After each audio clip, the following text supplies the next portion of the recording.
নমস্কার সকলকে। একঘেয়েমি ডিমের ঝোল আর ডিমের কষা খেয়ে খেয়ে যারা বোর হয়ে গেছেন, আজকের রান্নাটা দেখুন, আশা করছি সকলের ভালো লাগবে। এই যে এখানে 4টে ডিম আমি সেদ্ধ করে নিচ্ছি, আর এখানে 2টো পেঁয়াজ, একটা টমেটো আর একটা রসুন আর কিছুটা পরিমাণে আদা আমি এইভাবে টুকরো টুকরো করে একটু কেটে নেব। তাড়াহুড়োর সময় এই রান্নাটা বানিয়ে বাড়ির সকলকে খাওয়ান। একঘেয়েমি রান্নার থেকে একটু আলাদা, খেতে কিন্তু ভীষণ টেস্টি হয়। পরোটা, রুটি, ভাত সকলের সাথে কিন্তু খুবই ভালো যায়। বানিয়ে দেখুন আর আমাকে কমেন্ট করে জানাবেন যে কেমন হলো। ধনেপাতাটাও ঠিক একইভাবে এরকমভাবে কেটে নিতে হবে। তারপর আর কিছুই না, সবগুলোকে একসাথে মিক্সির মধ্যে দিয়ে ভালোভাবে একটা পেস্ট তৈরি করে নিতে হবে। চলুন তাহলে পেস্টটা তৈরি করে নেওয়া যাক।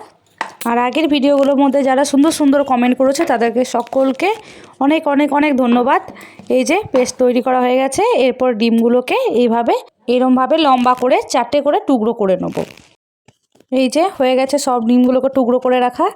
এরপরে এর ওপর থেকে দিয়ে দিচ্ছি 3 চামচের মতো কর্নফ্লাওয়ার, 1 চামচের মতো বেসন, সামান্য পরিমাণে নুন আর 1 চামচের মতো দিয়ে নিচ্ছি গোলমরিচ। এরপর এইভাবে ভালোভাবে একটু ডিমের ওপর কোট করে নিতে হবে।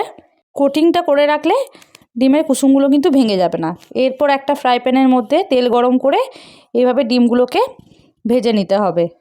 প্রথমে এক পিঠ, তারপরে অপর পিঠটা উল্টে দিয়ে 2 পিঠই ভালোভাবে ভেজে নিয়ে নামিয়ে রাখতে হবে। এইভাবে আপনারা ডিমগুলো একটু বেশি করে সেদ্ধ করে এইভাবে কোট করে ভেজে রাখবেন। ফ্রিজে এয়ারটাইট কন্টেনারের মধ্যে রেখে দেবেন। যখন আপনার ঘরে চিকেন থাকবে না, এইভাবে আপনি চিলি এগ করে খেয়ে নিতে পারবেন। খেতে কিন্তু দারুণ হয়। সেই রেসিপিটাও আমি একদিন আপনাদের সাথে শেয়ার করব যে কেমনভাবে চিলি এগ বানানো যায়। ভালো লাগলে প্লিজ লাইক করে দেবেন আর শেয়ার করে দেবেন। এই যে 2 পিঠই ভালোভাবে ভাজা হয়ে গেছে। আর হ্যাঁ, এখনও যারা চ্যানেলটা আমার সাবস্ক্রাইব করেননি তারা ফেসবুক থেকে দেখলে ফলো করে নেবেন, আর ইউটিউব থেকে দেখলে সাবস্ক্রাইব করে নেবেন।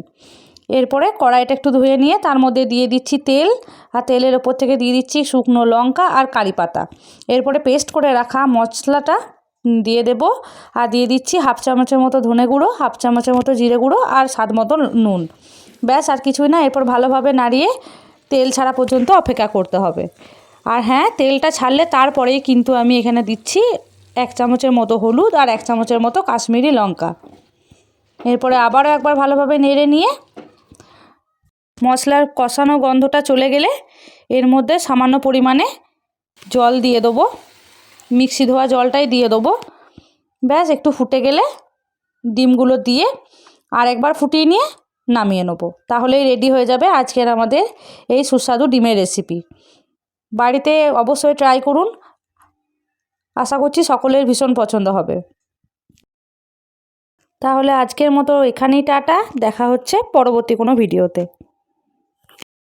দাঁড়ান দেখি, গিনিপিগকে এখনও টেস্ট করানো বাকি, দেখি কেমন হলো। ওর মুখ থেকেই শুনে নিন।